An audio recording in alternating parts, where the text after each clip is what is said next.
mañana con 55 minutos, ya estamos de regreso con más información, pero en estos momentos vemos una imagen de la capital, específicamente de Redondel de la Atahualpa, que está ubicado en las avenidas Alonso de Angulo y Teniente Hugo Ortiz, al sur de Quito. Tenemos 12 grados de temperatura, un cielo despejado, está saliendo ya de a poco el sol en Quito, pese a que la mañana amaneció bastante fría, así que la recomendación: salgan bien abrigados. Vemos en esta imagen que el tránsito está fluyendo con total normalidad en esta zona, pero recuerden que con el paso de los minutos la carga vehicular aumenta y se congestiona la ciudad.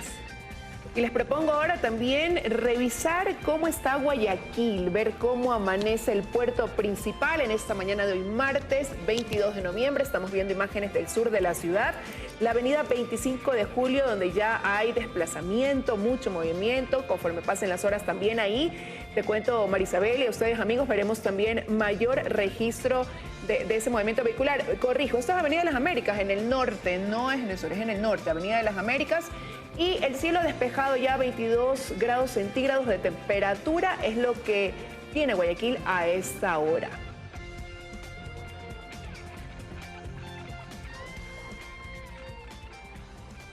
Y contarles también quienes nos van a acompañar en breve. Ya en nuestro segmento de entrevistas estará la asambleísta Mireya Pazmiño. Ella es legisladora ex legisladora de Pachacutic, además presidenta de la Comisión de Régimen Económico. Con ella vamos a estar analizando ese debate que se llevará hoy sobre la proforma presupuestaria para el 2023 y también analizar lo que se ha dado una vez que fueron censurados y destituidos 4 de los 7 consejeros de Participación Ciudadana, quienes presentarán una acción de protección con la que buscan anular lo actuado por la Asamblea Nacional.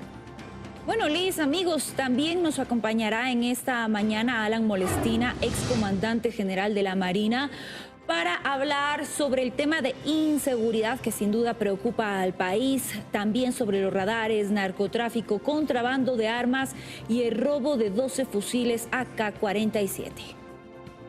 Además estarán con nosotros también ex seleccionados del Ecuador, José Francisco Ceballos y Jimmy Montanero, para analizar lo que se va viviendo en este Mundial de Qatar 2022 y obviamente lo que fue la participación de nuestra tricolor y lo que se prevé será el juego de nuestros seleccionados este viernes.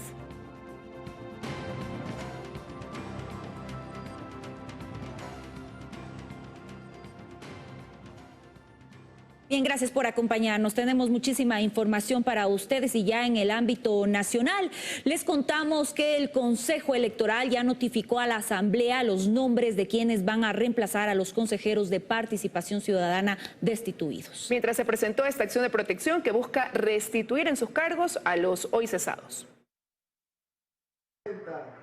La decisión de la Asamblea Nacional del viernes por la noche aún no está cerrada.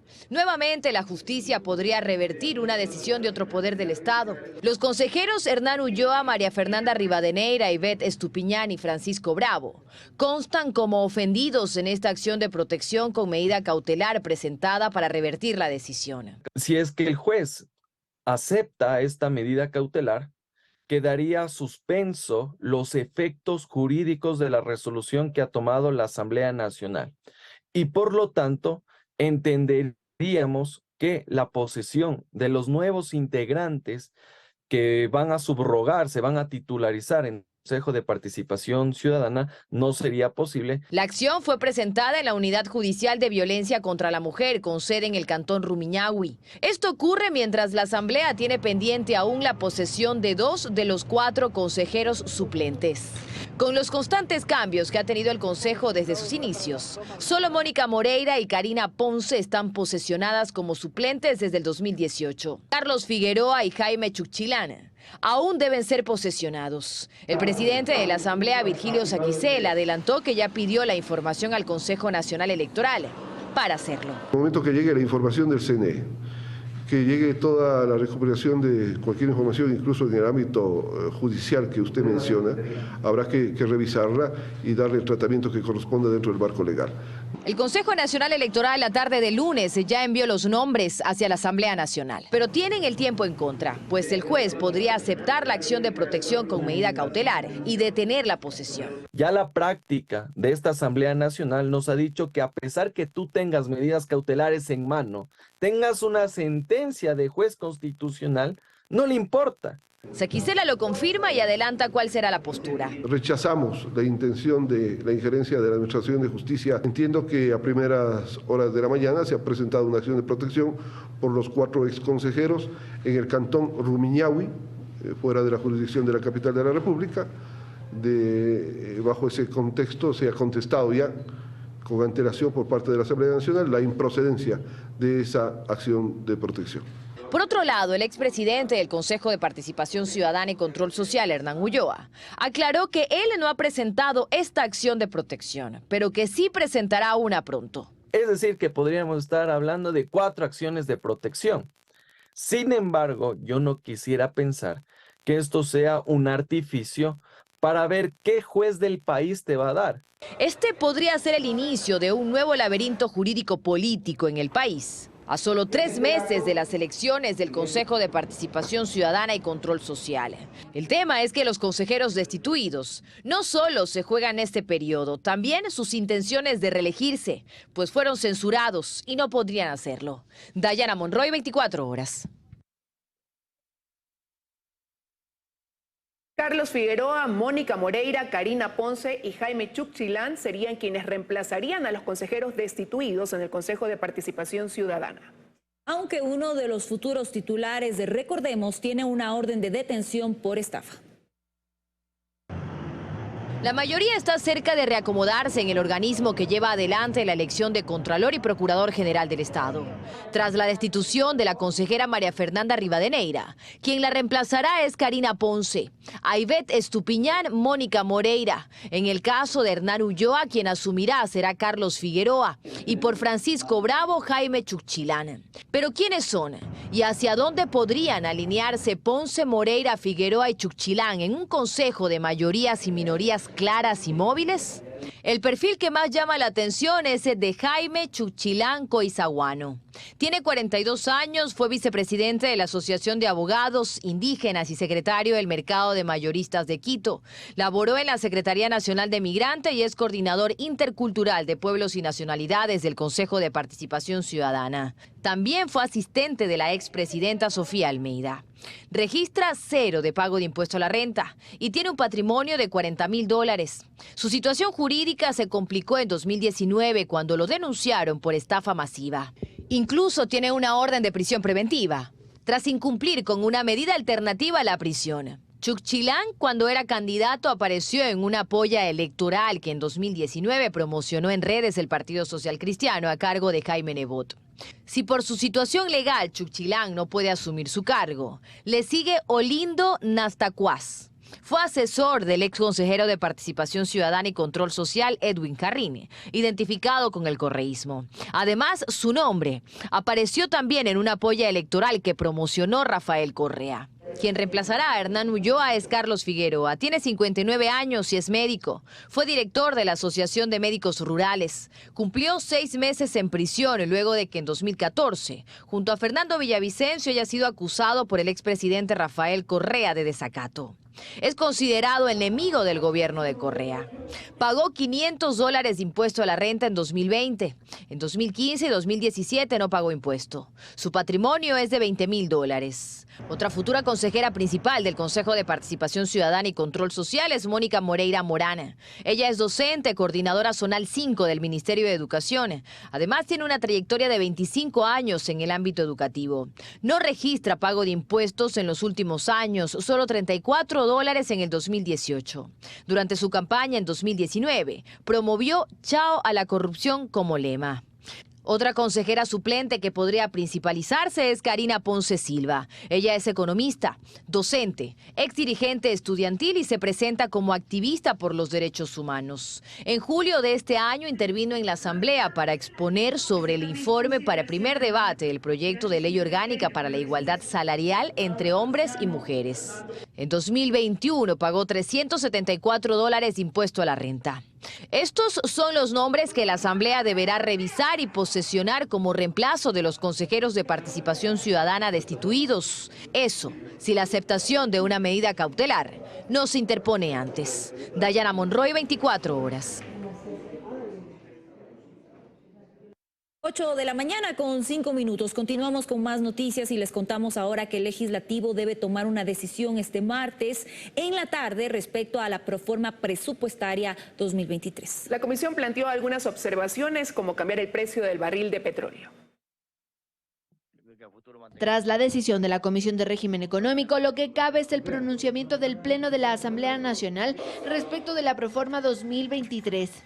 En este documento se señala que, por ejemplo, el precio del barril de petróleo está en $65 y se solicita que se cambie.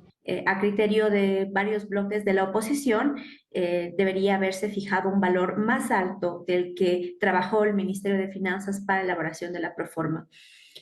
Considerando que existen estimaciones de los organismos internacionales y privados que ubican a un precio del barril por petróleo por alrededor de $85.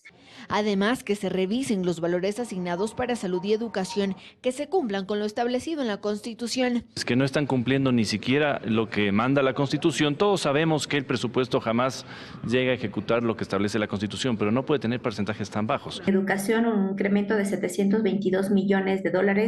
En salud, un incremento de $439 millones. Ahora bien, todo dependerá de la moción que se realice en el Pleno de la Asamblea, pero hasta ahora, según Pazmiño, la moción iría por aprobar la proforma, pero observada. Los bloques legislativos ya analizan este documento. La postura de la bancada social cristiana será la de rechazar y no pronunciarse a favor de la aprobación de esta proforma.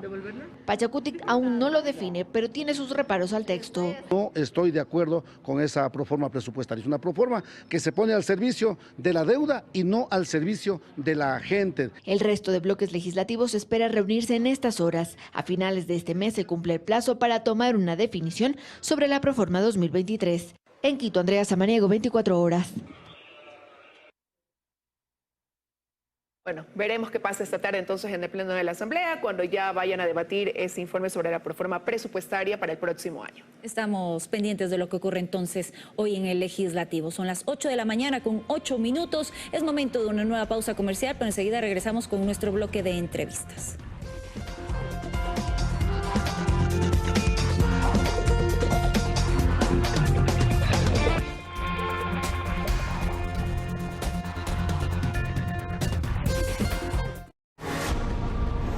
Ella es la primera chef ecuatoriana en ganar una estrella Michelin por su gran trabajo como representante de la gastronomía internacional. Me muero por ver qué tienen para dar. Irene González, la respetada empresaria gastronómica, amante de la comida ecuatoriana. En esta temporada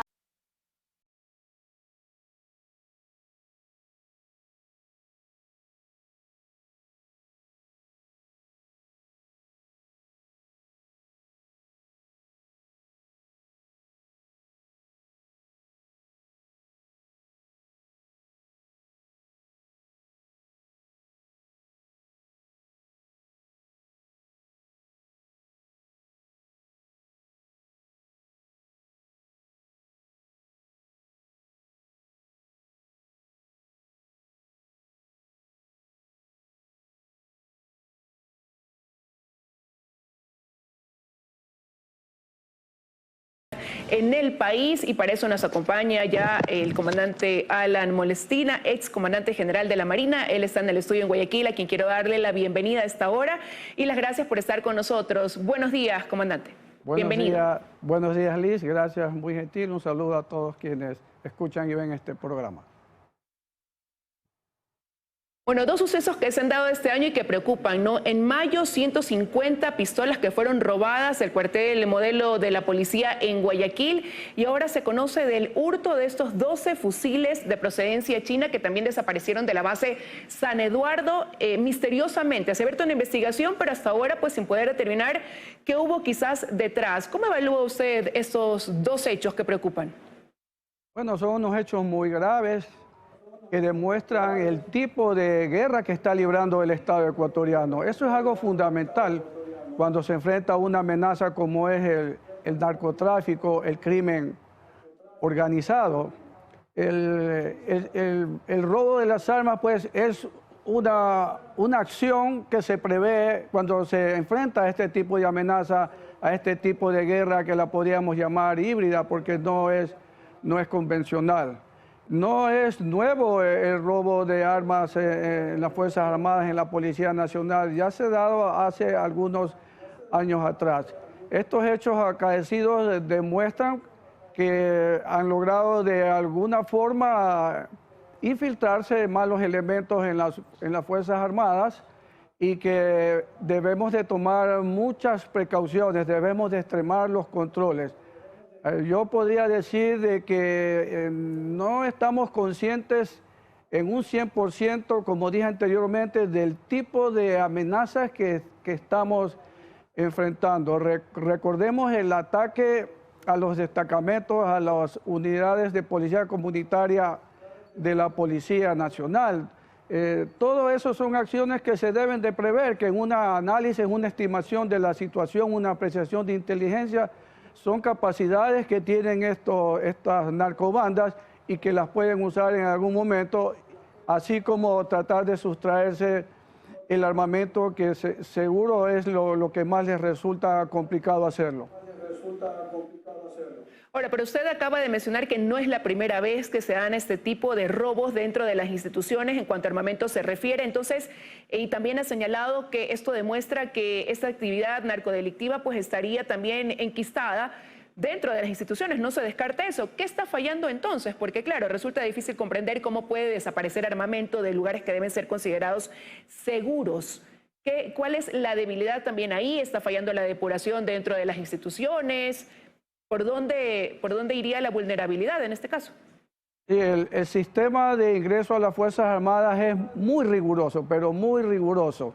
Desde el Comando Conjunto se emiten los reglamentos en donde están todos los requisitos para ingresar a las Fuerzas Armadas, tanto a la Escuela de Formación de Oficiales como de tropa. Inclusive dentro de estos requisitos se pide el pasado judicial y si algún familiar hasta segundo grado ha estado involucrado en algún tipo de delito, ya es rechazada la carpeta del aspirante, se lo somete a exámenes psicológicos, en fin, luego viene un proceso de formación.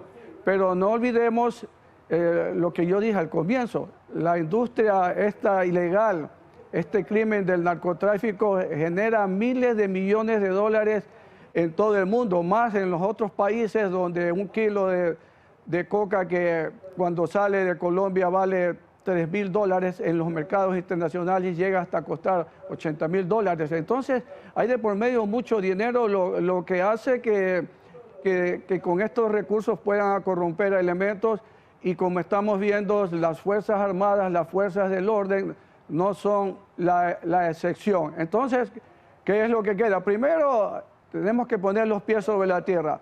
A aceptar de que somos humanos, que personas pueden ser susceptibles de ser corruptibles, entonces hay que extremar las medidas de control en las áreas más sensibles que tenemos de todo el país, no solamente de las Fuerzas Armadas. Bueno, pero también la pregunta es qué está pasando con la inteligencia, ¿no? Ya se viene hablando desde hace algún tiempo atrás, incluso de narcos generales, una alerta que estableció la Embajada de los Estados Unidos sin mayores precisiones todavía, algo que el país ha venido escuchando, como digo, sin nombres. Pero no solamente hablamos del contrabando de armas, hay municiones, explosivos, y ahí la pregunta es, ¿qué pasa con nuestras fronteras? ¿Frontera permeable, fronteras abiertas? ¿Ese es uno de los problemas también? Sí, por supuesto. Los cientos de kilómetros que tenemos de frontera terrestre y frontera marítima, controlarlos completamente, no resulta fácil. Por ahí que es fundamental invertir mucho dinero, muchos recursos en la inteligencia y también extremar las medidas de contrainteligencia para evitar estas infiltraciones. Pero ahora hablando del asunto del tráfico de armas, este es una amenaza que tiene que ser atacada no solamente a nivel nacional, sino a nivel internacional, por donde se ha concluido que ingresan la mayor parte de las armas del Ecuador por la frontera sur. Entonces también, ¿cómo llegan las armas a ese país? ¿Cómo salen de su espacio, de su territorio? Es una responsabilidad que tenemos todos los países de la región y del mundo, porque también esas armas que llegan al Perú, en este caso que ha sido mencionado, ¿de dónde le llegan? Entonces, esta es una responsabilidad a nivel internacional. Existe un convenio en la Organización de Estados Americanos, en la ONU, para el control de armas y su tráfico, pero vemos que no está funcionando. Comandante, pero ahí la pregunta también es qué pasa con nuestros militares, ¿no? Porque justamente se abre el debate si se deben cambiar o ampliar las funciones que tienen hoy las Fuerzas Armadas también para ese apoyo contra el crimen organizado, pero entendiendo que por ahora su principal misión es esa, ¿no? Su trabajo en las fronteras. Totalmente de acuerdo con usted. Debemos de hacer un análisis profundo y en mi concepto la misión de las Fuerzas Armadas no tiene que ser distraída, porque tiene cuáles son su espacio natural para actuar, las fronteras marítimas, el espacio aéreo y las fronteras terrestres, y no deben de ser descuidadas de esa misión. Ahí es donde tienen que concentrar su trabajo. Por supuesto, habrán situaciones de crisis en que se necesitan acciones mediáticas como la que estamos viviendo en Guayaquil y se tendrá que brindar apoyo, pero esto de que las Fuerzas Armadas actúen complementariamente en apoyo de la Policía Nacional tiene que ser en casos muy extremos y para eso existen los estados de excepción. Yo realmente no veo esta necesidad. El trabajo de las fuerzas militares, de las Fuerzas Armadas, tiene que concentrarse en la frontera. Ahí es donde tienen que controlar las avenidas de aproximación, los pasos ilegales que existen, duplicar los esfuerzos de inteligencia para evitar el ingreso de la droga, para evitar el ingreso del armamento y también vigilar los puertos, nuestro espacio aéreo marítimo, para evitar que la droga salga por estas vías. Le tenemos que cortar todos esos espacios en que utilizan estas narcobandas para ingresar y sacar la droga. Hay que debilitarlos en todos estos campos, sumado a otros muchos más que debe hacer el gobierno y el Estado ecuatoriano. Pero ¿y qué hacer también cuando en el Ecuador, si bien le juega a favor dentro del país para otros ámbitos el tener una moneda fuerte como el dólar, estar dolarizados, para el crimen organizado eso se convierte también en un atractivo y quizás por eso también el Ecuador llega a ser un país de la región que para ellos pues ha vuelto en el sitio perfecto para esta actividad narcodelictiva del crimen organizado? Exactamente. No se sabe exactamente cuántos narcodólares se lavan en el Ecuador. Y usted lo dijo muy acertadamente. El rato que nos dolarizamos, nos convertimos en un atractivo. ¿Cuánto dinero se está lavando en el Ecuador? Yo en la información que he tratado de buscar, se habla de 3.000 hasta 9.000 millones y en el mundo se lavan pues cientos de millones de narcodólares. Entonces, como le decía, tenemos que cortarles esos atractivos y en eso la UAFE tiene que hacer un trabajo grande. Esta guerra contra el narcotráfico debe partir de un plan Ecuador, pero no un plan Ecuador que nos den haciendo los países extranjeros. Es un plan que tiene que ser hecho aquí en el Ecuador con contribución de la comunidad internacional, porque ¿a dónde va esa droga? Va a Europa, va a los Estados Unidos, ahí están los grandes centros de consumo, mientras existe esta demanda tan grande y que se paga esas cantidades exorbitantes, pues existirá pues la oferta, tratará por todos lados de buscar los puntos débiles por donde poder comercializar esta droga ilícita. Ahí que es importante controlar pues el narcolavado de los dólares, controlar los precursores, controlar la inmigración, quienes ingresan al país. No tenemos que esperar que maten a 2, 3 de la mafia albanesa, rusa, para que empecemos a exigir la visa. Eso nos da una muestra que estamos actuando reactivamente. No llevamos nosotros la iniciativa. Este plan tiene que ser hecho bajo un análisis muy profundo y de ahí a los diferentes sectores dar las directrices para frenar el tráfico de la droga, porque es la principal amenaza al momento de la seguridad nacional y ya vemos los estragos que está causando. En el caso puntual de estos fusiles que han sido sustraídos de un refugio, de un reparto de la Armada, pues indudablemente que ha habido algún exceso de confianza, los controles no fueron los adecuados, si no, no hubiera ocurrido. Estos 12 fusiles, recuerde que fueron de los 10.000 fusiles AK-47 que fueron donados por la China al Ecuador y que nunca fueron usados. Existen informes del Comando Conjunto y de la Fuerza Terrestre en donde indica que este armamento no es confiable. Esa munición tiene un calibre del mismo que nuestro fusil FAL que usamos anteriormente, pero es más corto el cartucho. Es decir, no se produce aquí esa munición, pero que se la puede conseguir, se la puede conseguir. Por eso es que fueron descartados por no ser confiables y el señor ministro de Defensa, Jarrín, dispuso la destrucción de este armamento. O sea, yo considero que si alguien, como el Ministerio de Defensa, una entidad, dispone la destrucción, es porque no sirve este armamento. Pero luego optamos vino otra decisión que se los use, aunque sea para los desfiles, para instrucción, y por eso se los mantuvo, y por eso estaban almacenados en unos refugios que ocasionalmente tiene cada 3 meses, se les pasa inspección, porque ese lugar no es muy factible de pasarle revista más seguido, porque ahí está almacenada gran cantidad de munición y toma tiempo hacer una inspección, una verificación. Eso es lo que está ocurriendo. Tenemos que aceptar que ha existido un problema, una falta de control. Se tendrán que mejorar esos controles, se tendrá que usar el polígrafo ocasionalmente contra a los elementos militares que tienen la custodia, que son los únicos que ingresan a estos refugios, porque solamente los pañoleros, como le llamamos en las Fuerzas Armadas de Artillería, los artilleros son los únicos que ingresan. Existe un bitácora donde se registra cada persona que ingresa y sale. Existen cámaras que vigilan la puerta de entrada, pero ya vemos que estos controles no son suficientes, ¿no?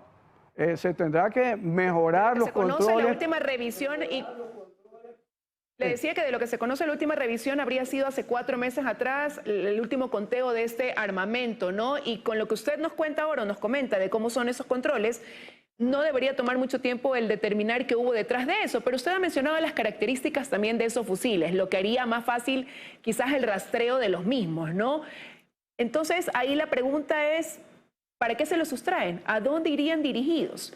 Si pudieran ser con mayor facilidad quizás encontrados o identificados. Sí, los fusiles del informe que yo leí tienen problemas que no dan confianza. A veces fallan. Si en las pruebas que se le hicieron fueron lanzados al piso 10 fusiles, 4 se dispararon. Entonces, para el combate, para que un soldado porte esta arma, no es confiable. Pero de estos 12 fusiles que se sustrajeron, hay que tomar en consideración algo, que quienes ingresan a estos pañoles son personal especializado, que conoce de armamento, y de seguro que no se llevaron 12 fusiles inservibles. Quizás de esos 12 fusiles inservibles pueden armar 4 que puedan operar con confianza, con seguridad. Hay que tener en cuenta esto. Los fusiles fueron marcados y numerados con el sello de las Fuerzas Armadas, tienen una numeración. Un fusil AK-47 es muy fácil de identificar. Hasta ahora, en todas las capturas que han habido y videos que salen en las redes donde están estos fascinerosos disparando yo no he logrado identificar fusiles AK-47. Son muy característicos por la forma que tienen. Es decir, que poderlos identificar no es difícil. El problema ahora es saber, pues, la investigación tiene que determinar quién fue que se sustrajo este armamento para poder determinar a dónde fueron y lograr recuperarlos, porque sí representan un peligro. No podemos decir que los 12 fusiles no sirven. Sí pueden ser rehabilitados algunos de esos fusiles seguramente. Y determinar también las responsabilidades, ¿no? Y usted mencionaba también minutos atrás que al país le hace falta un plan Ecuador que nazca casa adentro con apoyo, cooperación internacional, sí, pero que la estrategia sea planificada al interno, ¿no? Eso quiere decir que todavía hay la ausencia del mismo. Desde la Secretaría de Seguridad ya ha mencionado que se vienen articulando acciones para formar este plan. Pero entonces, lo que ha venido dando resultado ahora, por ejemplo, en este estado de excepción, esta contención en las 3 provincias del delito que dicen las autoridades ha disminuido, ¿responde para usted a estrategias reactivas que serán de corto tiempo? Sí, son estrategias reactivas e inmediatas, pero que no resuelven el problema a la raíz. ¿Cuál es el problema? La raíz es el narcotráfico, la raíz es la condición social, la falta de empleo, la falta de trabajo. La raíz es la parte de la salud, el consumo de la droga. Cuando se instauró esta tabla del microtráfico aumentó tremendamente el consumo de la droga y la comercialización en el país, en los colegios. Entonces, por eso digo que este plan tiene que ser abordado en diferentes aspectos, desde el punto de vista de la salud, desde el punto de vista de la educación. Las acciones de seguridad militares y policiales son una parte pequeña de resolver el problema. Le doy un ejemplo, Liz. Cuando tuvimos el problema lamentable en la frontera norte del fascineroso alias Huacho, que causó la muerte de distinguidos periodistas ecuatorianos y de militares, infantes y marines en la frontera norte, se instaló en el estado de excepción. Se elaboró un plan de seguridad integral para la frontera norte en el año 2018, donde habían medidas de orden militar, de seguridad ciudadana, para mejorar la educación, la salud, para que el Estado ingrese ahí, haya más fuentes de trabajo. Yo me pregunto, ¿hemos tenido una evaluación, los indicadores de gestión de este plan integral que se hizo para la frontera norte? Yo no conozco nada. El problema en este país es que viene un nuevo gobierno y empiezan de cero. No hay políticas de Estado. Las políticas de Estado son las que se mantienen en el tiempo y gobierno que sea que venga las tiene que seguir ejecutando. Mientras sigamos así, no saldremos del subdesarrollo y más que nada de eso, pues no habría problema que estemos en su desarrollo, pero no caer en el grado de inseguridad que estamos, en el grado de extrema pobreza que estamos, en el grado de consumo de droga que existe en nuestro país. Situación preocupante para el Ecuador. Las impresiones del comandante Alan Molestina, ex comandante de la Marina. Gracias por haber estado con nosotros. Que tenga un buen día. Gracias, muy gentil, de igual manera.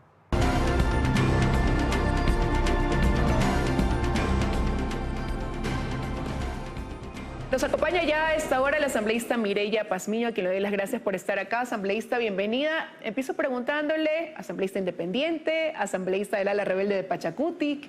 Buenos días, Buenos Liz. días. Sí, asambleísta del ala rebelde de Pachacutic. No me han expulsado del movimiento, han pedido sea separada de la bancada. Tendrán su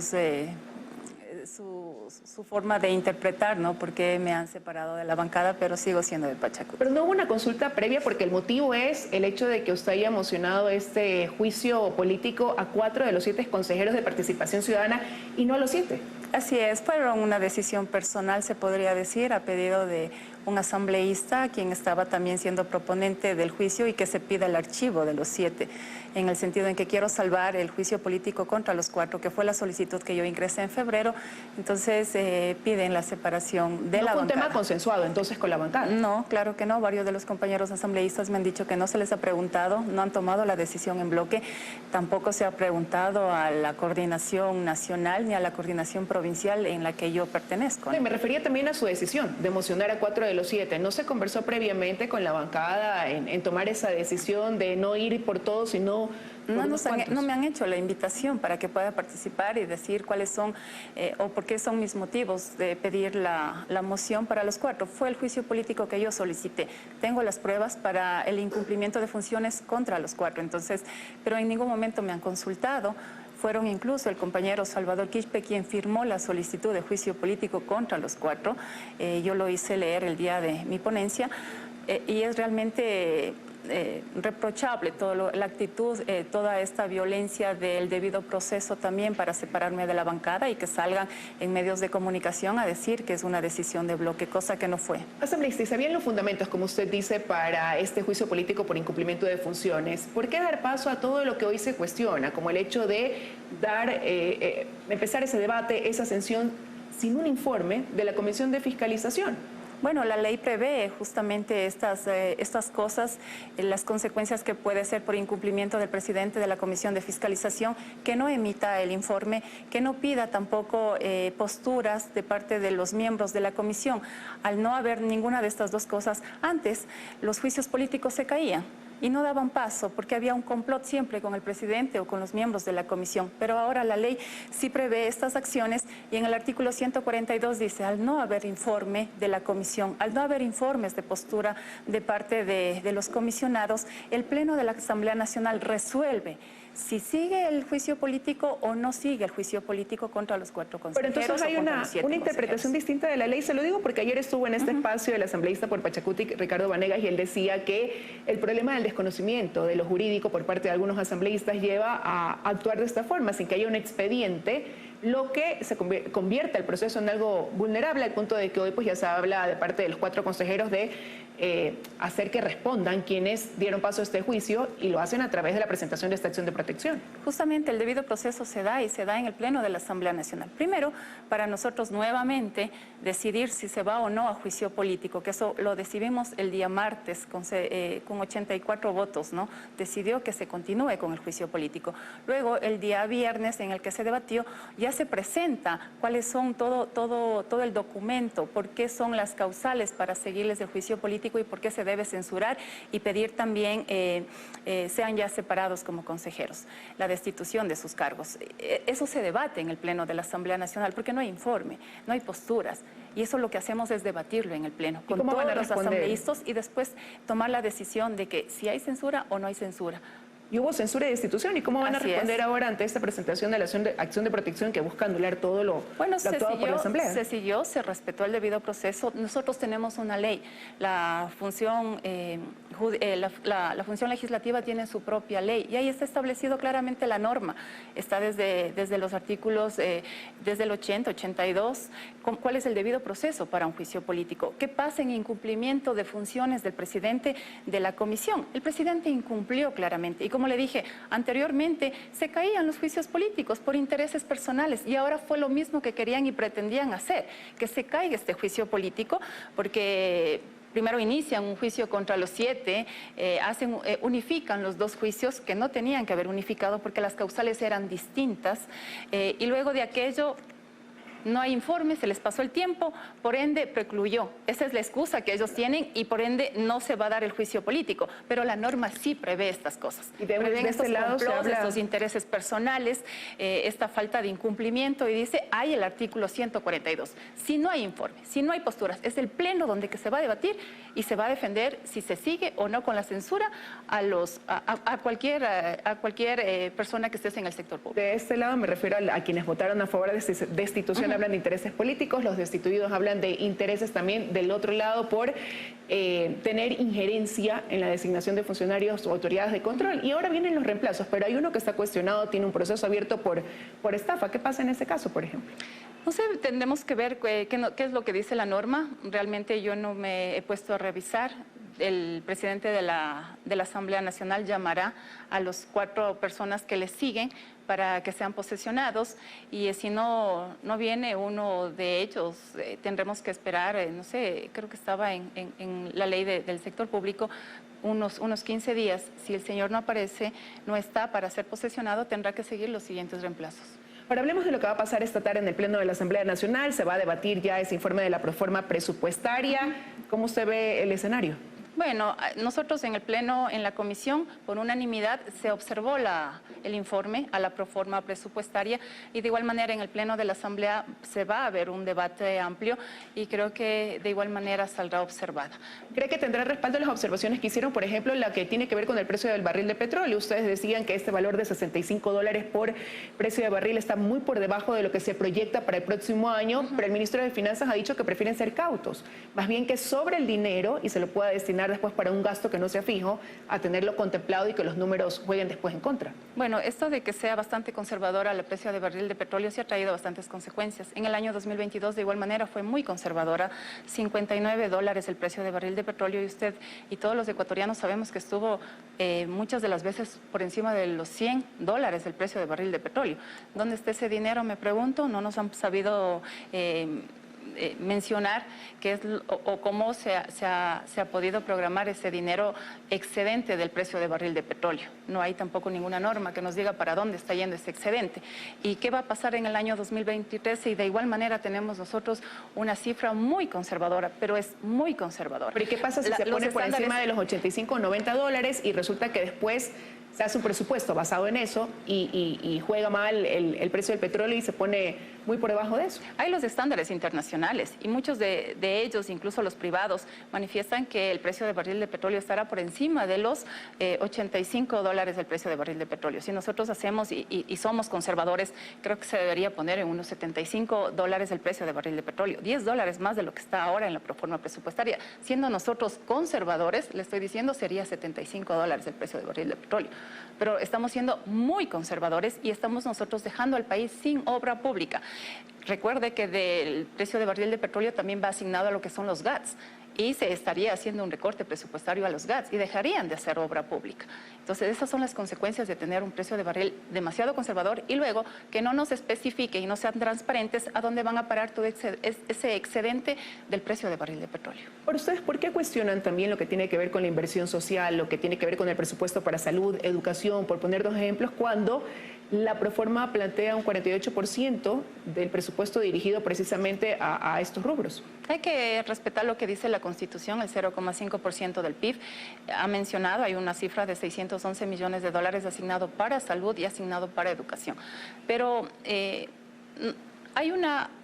No es tan claro cuál es el presupuesto base que cogen para poder nosotros asignar lo que dice la Constitución. Entonces, hay el presupuesto inicial, hay el presupuesto codificado, hay el presupuesto ejecutado. Y según el presupuesto codificado, para educación están cumpliendo, sí, los $611 millones, pero para salud no están cumpliendo. Hay un déficit más o menos de $180 millones y eso estamos pidiendo que se revise esas cifras.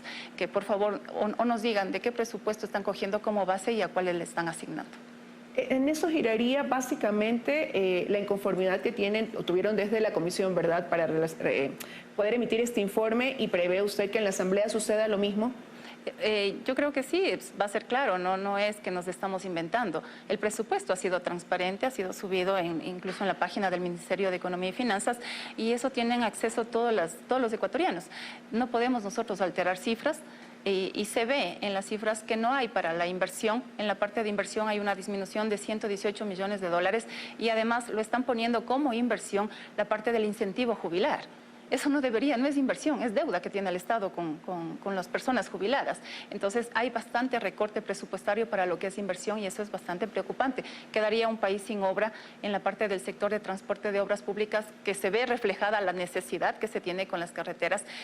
Hay una disminución y como le dije, hay bastante disminución en lo que es obra pública. En la parte de la inversión social, ellos manifiestan que hay $15.000 millones de inversión, pero viendo todas las cifras y de los sectores que se debe tomar, hay 11.000 millones de dólares y no es como lo dice el ministro de Economía y Finanzas. Lo único que queremos es que las cifras sean transparentes y sean claras. Pero justo en base a lo que usted dice, revisaba, ¿no?, que el ministro más bien sustenta. Ellos lo que dicen es que para los GATS, en esta proforma presupuestaria hay una asignación de 3.357 millones, que es superior a los 2.939 millones establecidos en el presupuesto inicial de este año. O sea, sí hay un incremento. ¿No dejaría o no afectaría eso a la obra pública, considerando que más bien ellos están proponiendo un incremento en la proforma? Para los GATS está lo que dice, y de acuerdo al precio de barril de petróleo, pero están perdiendo si usted le pone una cifra demasiado conservadora, como le dije.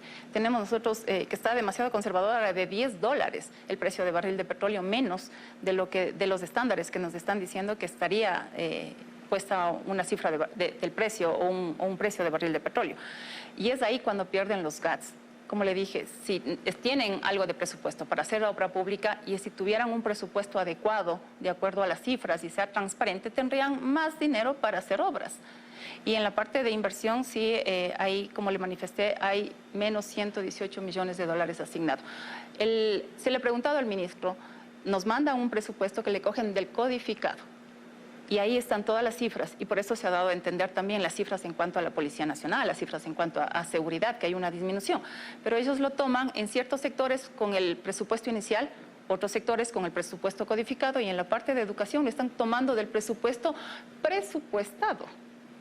O sea, vamos a tener ahora en la mañana un debate de acuerdo a la ejecución presupuestaria y ahí se ve reflejado que no hay ejecución presupuestaria. Y si no hay ejecución presupuestaria y cogemos de esa poca ejecución presupuestaria, estamos restando valores a lo que son los sectores más básicos del país, que es educación y que es salud.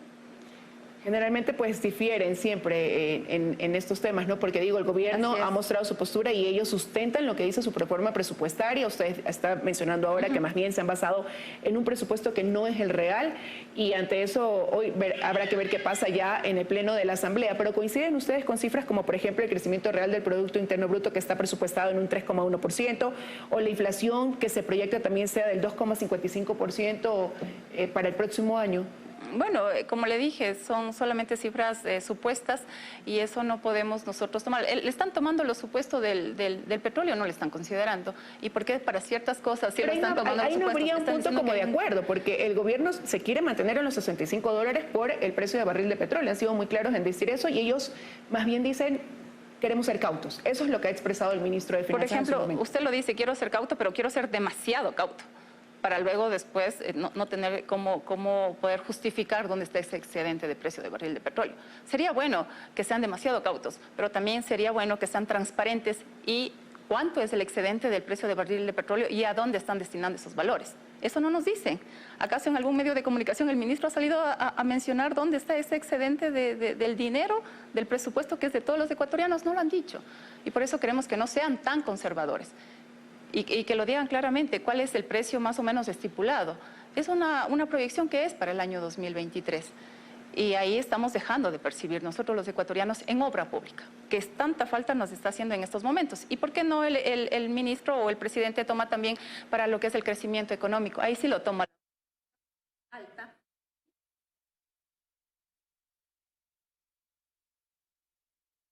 Y vemos que el país económicamente todavía no estamos igual a lo que es el año 2019. Bueno, desde el Ministerio de Finanzas se habla de que ya la reactivación está casi a niveles del 2019. Ahora la idea es superar, porque tampoco no es que en el 2019 eran las mejores cifras, ¿no? Se hablaba también, asambleísta, de que iba a haber una reunión de bancadas unas horas antes de que ya comience esta sesión del Pleno, un poco para definir las posturas. ¿Se han dado estos acercamientos? ¿Por dónde van las coincidencias? Bueno, la postura en la comisión, todo fue aprobar con observación y ahí está de la bancada de gobierno, está la bancada del Partido Social Cristiano, está un representante de la bancada de Pachacutic, está también independientes. Entonces creo que estamos todos conformados en Pero se mantendrá eso en el Pleno, porque también la Asamblea a veces es una cajita de sorpresas. Lo que pasa dentro de una comisión ya no se replica dentro del Pleno ya del legislativo. Tal vez puedan haber reformas a la resolución, puede también haber otras posturas de parte de otros compañeros asambleístas, pero la aprobación será observada, la proforma. esa es lo que se ha resuelto. Como le dije, los asambleístas de la bancada de UNES han aprobado así con observación. Los asambleístas de la bancada del Partido Social Cristiano de igual manera han aprobado que sea observada. Pero es que esa es la nueva mayoría dentro de la Asamblea, ¿no? Entonces va a salir aprobada. Pero va a ser una vez más una especie de bloqueo al gobierno nacional, que es la constante que ha habido en la Asamblea. Los asambleístas de gobierno también se han dado cuenta. Queremos que sea transparente, queremos que el ministro nos diga y nos aclare por qué las cifras van encaminadas a ese sentido. ¿Por qué no se coge un presupuesto y nos digan, vamos a coger toda la evaluación del presupuesto con el inicial y hágalo de acuerdo al inicial la asignación para lo que es salud y educación? O diga, vamos a coger del codificado y para eso asignen lo que dice la Constitución, pero no han sido claros y no han sido transparentes. Entonces esperarán el pronunciamiento del ministro y a ver qué pasa luego de que ya hoy comience el pleno de la Asamblea, este debate de la proforma presupuestaria para el 2023. Quiero agradecerle al asambleísta que nos haya acompañado esta mañana aquí en 24 horas. A usted, Liz, muchas gracias. Igual para usted, que tenga un buen día. Era la asambleísta del ala rebelde de Pachacuti, como ya lo he dejado sentado aquí, Mireya